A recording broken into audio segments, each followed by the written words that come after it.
What's up, family? This is Sensitive Tip Off. I said, what's up, family? This is Sensitive Tip Off for your host, Humble Stunner, and our co-host, Judd, that been here since day one. And if you have been tuning into these type of videos, these basketball videos, you are in for a treat. We are ending this postseason of 2023 of a great, amazing, competitive basketball season of 2023. And we're going to go in and talk about a beautiful addition to this basketball season, right? We're gonna have the play-in tournament. Play-in tournament, and it's very, very tense with a lot of tiebreakers, a lot of competitive teams, a lot of underrated teams, a lot of undecided decisions of these teams making the play-in or even getting to a better position in the playoffs. So let's start with the East side because that's the less hectic conference in 2023, right? Let's start from the bottom up. So far in the play-in, we have Chicago Bulls at 10th and we have the Raptors at 9th. And as you know, in the play-in, they are fighting for both 7th and 8th seed. So, like I said, we have Toronto and Chicago, the first matchup in the play-in on the Eastern Conference side. And let's get into what this matchup is going to be because the Toronto Raptors have clinched the position. The Bulls most likely going to be in that position as well. So let's start with the top, Joe. What do we have as a matchup for the Toronto Raptors and the Chicago Bulls so far? The way I'm looking at it, I think Atlanta is going to fall and end up playing Chicago in that for that first playing round. Okay. Just looking at it, because I think Toronto has been they're a more proven team. They've been around together longer. And Atlanta is just struggling as of late. Like, meanwhile, Toronto's streaking. So Toronto, they have the same record right now. 39-39. And yeah, I just don't see Atlanta. Let me see. I really got to look at the rest of Atlanta's games real quick. With Atlanta too, they need luck on their side. But the closing season, if any of these teams that they're versing and they sit out, let's say Jason Tatum or Jaylen Brown or Giannis, Chicago wasn't resting anybody. Oh yeah. The one game that I'm sitting here like Atlanta should win is Washington. Oh yeah. And that's only if they don't play anybody. Yeah. If they do, it's like, all right, it's in the air. And Philly's probably gonna slap them and Boston probably gonna slap them too. But unless you said, unless they're resting players. But even then, it's like Philly and Boston are deep. They're built to run to the championship this year. So whether or not they're playing their starters, I think they're gonna have more than enough to beat Atlanta. Right. So they can move up and down. So yeah, I'm looking at Chicago versus Toronto. Atlanta? Okay. And I don't trust Trae Young. Right. So if Trae Young decides to show up, they should beat Chicago. But if Trae Young doesn't show up and kill, they're gonna get clapped. Facts. Yeah, I think it all weighs on Trae's shoulders, to be honest, because that's the only player on the Hawks that they really have that has been at that level of play consistently and showed up. So, yeah, I would have to say if obviously the Hawks don't have Trae, they're not going to be in there. But you have Bulls where you can have DeRozan either go for 10 points or you have him go for 40 and keeping up 40. And Levine, they sharing the ball at that level. With Trae and the Atlanta Hawks, you don't have no really high scoring player on that team but Trae. You always have a backup on the Bulls. And you also have defense on the Bulls if they're committed, obviously, with any team if they're committed. So I see the Bulls coming out and win that matchup versus Atlanta if they are both versus each other in the play-in. I also I will have the Raptors. If the Raptors in Chicago, I will have the Raptors over the Bulls. I feel like Siakam is very underrated this year. He hasn't been talked about at all. I haven't heard of it. We talked about. I've been watching Siakam all off season. Work on his game. Work on his post game. His turnaround fadeaway. His mid range. It used to look so stiff and out of whack, and now it looks natural. Like he's put in a lot of work. Toronto, I don't understand really. No, I do understand really. Their point. It's like their lack of ability to stick defense at the guard position. Because look at Scotty Barnes. You look at Pascal. They're good defenders. They're athletic defenders. They're long. They're lengthy. Scotty, People coming off the bench like Boucher, they really have a solid squad, an athletic squad. But then it's like you have Gary Trent Jr. and Fred VanVleet. those are two flamethrowers on offense, but on defense, it's like Get cooked half the time. Yeah. so. It'll be interesting to see what they do. I'm not gonna lie. If they were Chicago, I just feel like DeMar is gonna go for 50. Yeah. Like that's my thing. It's like I think DeMar is gonna prove like Toronto. Like even though y'all traded me and y'all won that championship, I'm still the best player on the Yeah. court. That's an And ego like kicking. y'all won that championship without me, but your playoff run ends today. Facts. The playoff hopes die today. So that's my thing. I just feel like it would hurt too much for DeMar to lose to the Toronto again, bro. Yeah.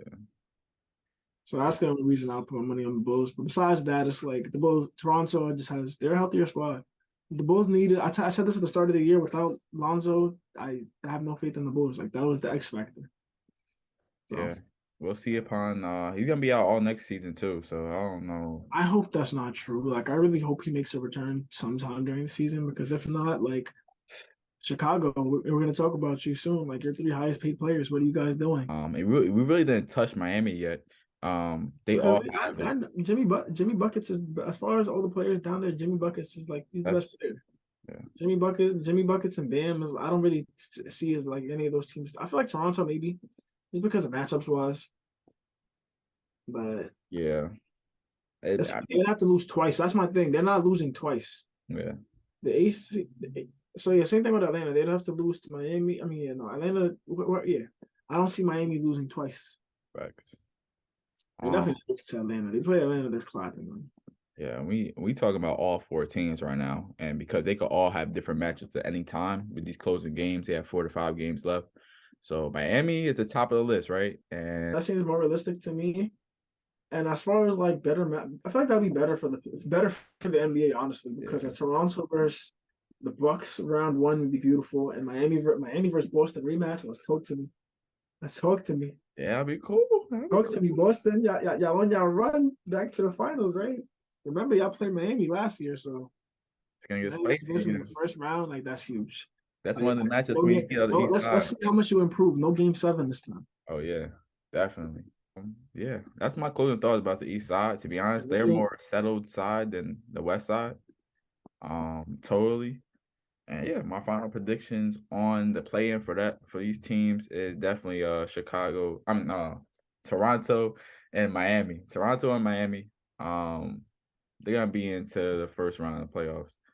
yeah. So My thing is, that's probably right. But if Chicago plays Toronto, even if Chicago doesn't win, put your money on DeMar DeRozan to score. I'm putting 35 at least. so I know it's gonna be very exciting and competitive as in any matchup that's gonna happen for the Be an rest of the year. emotion-filled game, bro. Facts. So that's all you gotta say about the East side. All right, let's go to the most conversated, talked about side. And in the league, the Western side. A lot of teams are coming back. A lot of teams are missing players. As of right now. As far as matchups go, I know Shai's gonna get buckets. I Huh? don't. I just Oh, realized too. Like you can make the play-in tournament and still get a lottery pick because if you don't make the playoffs, you're still a lottery team. okay. So I feel like that might be the best route for OKC, which is funny. But it's because of Gobert and Cat, even though they have not been hot since they came back. Like they're on a 3-game losing streak right now. They might have got one win when Cat came back, and you lost the next 3 games, so you're 1-4 since you came 1-3 since you came back. It's not good. But OKC is a young team, and they have no bigs. Like who the hell is guarding Carl-Anthony Towns? If you do not average 10 boards, Problem. you don't get 10 rebounds, not even average, because it's gonna be a playing game. If it's a 1 game, if you don't have 25 and 10, what the hell were you doing? Because who was guarding you? Rudy Gobert, you should have 15 and 15, bro. And then Easy. on top of that, they have nobody to guard Anthony Edwards. I mean, like maybe Jalen Williams could try guarding him, but it's like you're a rookie. Yeah, but he got good hands. He No, got he's a good defender, but at the end of the day, you're a rookie, bro. yeah. You're a rookie defender going up against a star in the NBA, bro. A first option star at that. Because there's no, I'm not jacking this Cat anymore. So that's my thing about OKC. Like they're a great team, but they're not built to guard anybody right now. They really have to work on their defense. So That's what I got as far as that matchup goes. So you got who? You got Timberwolves. You want to say Timberwolves easily? Yeah, I'm gonna go with that as well. I think It'll Timberwolves be is a good game though. That's my thing because Josh Giddey is a problem. Josh Giddey is the X factor to that game because he can really have 20. He can have 20 points, 8 rebounds, and 8 assists, or he could have 10, 4, and 4. facts. It depends on how he plays. It's really gonna be the whole team thing because that's my thing. They can't really. They're gonna have to outscore them because they're really not a defensive squad. So it would kind of be an easy pick for me if without even thinking about OKC, just saying Timberwolves. If Nas Reed was available, I know he broke his wrist, so he's out for a long period it's of gonna time. hurt them. But I think as well, you also have Jalen McDaniels that has been playing great basketball for the Timberwolves, and that's why they were up in the standings so long. With when the Cat was out. But I think now is going to be the troubles of just getting the chemistry down with Rudy and Cat now. So you wanna say they could easily win it, but you never know because Shea could definitely close out games and really solidify itself in certain moments. Like I was saying, I'm looking at this game right here. Like I said, nobody to guard Shy. Shy had 32. Josh Giddey had 10 rebounds. Rudy Gobert had 23 points and 16 rebounds. Like you have nobody to guard them. Cat decides to have 7 assists this game. So it's like It'll definitely be a fun matchup to watch, though. Anthony Edwards at a high level is beautiful to watch. Shea at a high level is beautiful to watch. I think Cat has to. If they don't make the, I think I really think like they're y'all are on the verge of blowing things up if y'all don't before. Like honestly, Yeah. like for real. I think they're gonna stay with Anthony Edwards, but Cat and Rudy Gobert they could get sent elsewhere. Respectfully. So let's go. Let's move on from this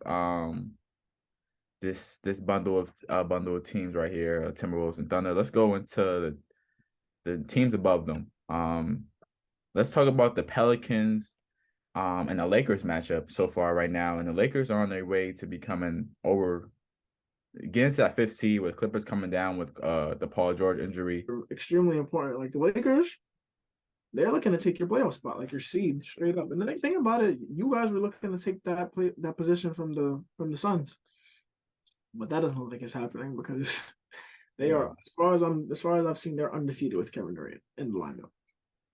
I mean, Lakers would be in a way better position if AD would have played when they played the Rockets the first time, but I guess It is what it is, bro. It is what it is. You know, looking back, that's what I do. Lakers, regardless, they play Utah twice. They play the Clippers once, and then they play Phoenix. Yeah, they should get the Clippers up out of here. Anthony Davis is in that mode right now. I don't.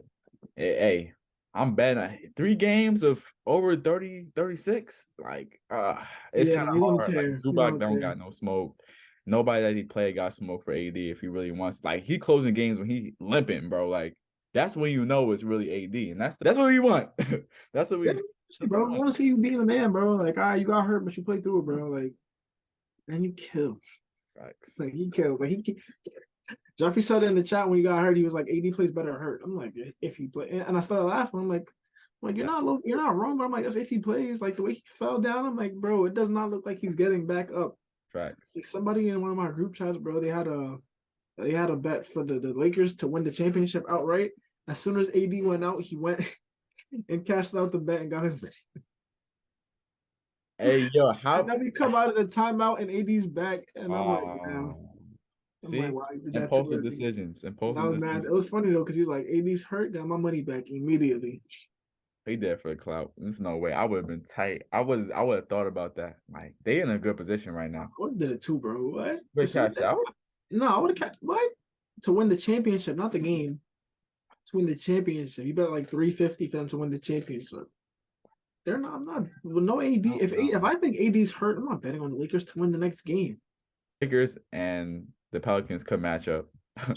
Lakers can move up. Pelicans are without Zion until further notice. I think he's about a couple of weeks, but he's having that up and down kind of season with his health and staying healthy. But CJ, we're like just down again. Yeah. But the thing is, with the Pelicans, so scary is because they play defense, and you have the best player on that squad up in that level, bro. Brandon Ingram is averaging a crazy amount of, like, just coming back off of what how long he been out. Let's see his numbers right now because I know I seen him a couple times with 10 assists, Yeah, like his assist numbers are over through the 30 roof. points multiple times. Like he's His averaging assist numbers are great. 24, 52, 24, 5 and 5. Um, Shooting with last 48% from the field. 48%. So the fact of the matter is that they've all had all three of their big players have had that phase where they dominated for like a month. Zion dominated while he was healthy. Zion healthy just dominated. Period. Zion, you got that. You in the game, you dominate, bro. You got. That's why I said you're the GOAT, because it's like you have to have the biggest contract in the NBA history with the fewest games played. There's no way you don't. There's no way you don't. Like Right. there's no way you don't. So, anyways, besides that, and then you have Brandon Ingram who's on a tear now, and there was that month where CJ McCollum was just wild. When it comes to the fourth quarter, when it comes to winning time, like we know what we're getting from these people. Facts. So I'm excited to see what they got to bring. That's gonna be an exciting matchup. Hopefully, get Zion in there. I don't care. As a Laker fan, I want to see them win, but I also want to see a more competitive game. I also want to see a healthy Zion, just being that he's been out and how dominant, like you said, how dominant he's been, and also a Brandon Ingram that's healthy as well. He's been on a tear, like I said earlier. To actually see him growing and distributing the ball at a high rate. Like we never seen Ingram distribute the ball like this. And I think he's been watching film since he's been out because it's no way in the world all of a sudden like he been straight mid-range scorer. I'm getting to my spot. That's it. You getting the ball from CJ. He pulling up from midi.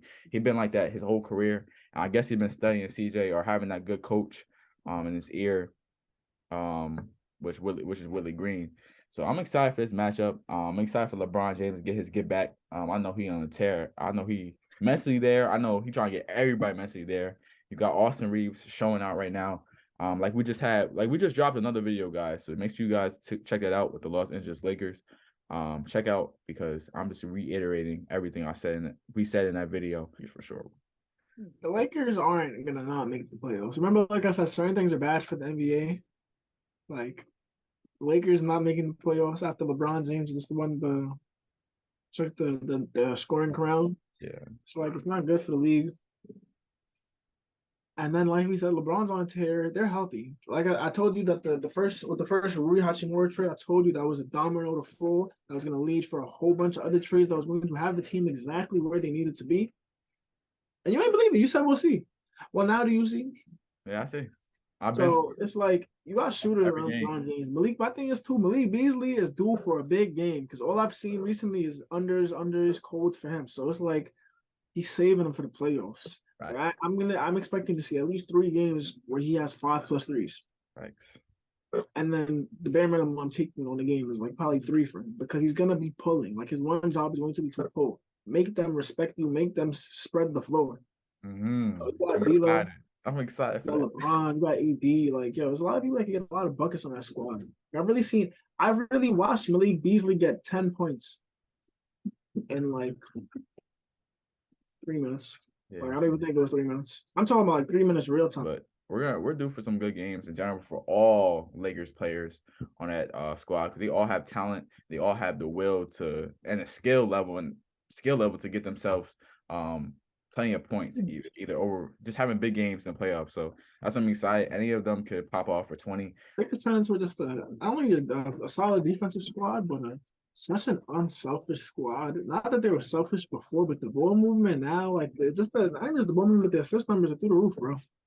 Like the other game I saw, excuse me, LeBron had like 6 assists, D'Lo had 6 assists, like Austin Reeves had like 4 assists, Anthony Davis had like 4 assists. Now, what does that mean? That means teams moving the ball. They like each other. They like playing with each other. Like stuff like that builds momentum. Chemistry is there. Everybody knew this already. A healthy LeBron, a healthy AD with any squad, let alone this squad, ain't threat. So watch out for them. If the Clippers mess around and fall into the play-in, you better hope. I mean, with just Kawhi, I don't think they're gonna fall off. You think a Clippers team without Paul George gonna beat the Pelicans without Zion?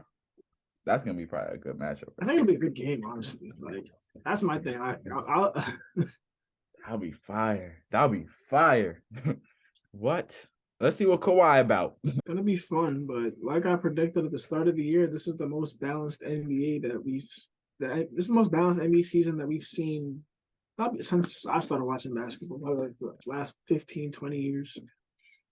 Yeah, Probably like 4 hours more, bro. as far as like standings wise, like yeah, you lose two, 3 games, you falling off the playoffs, you're moving up 3 spots.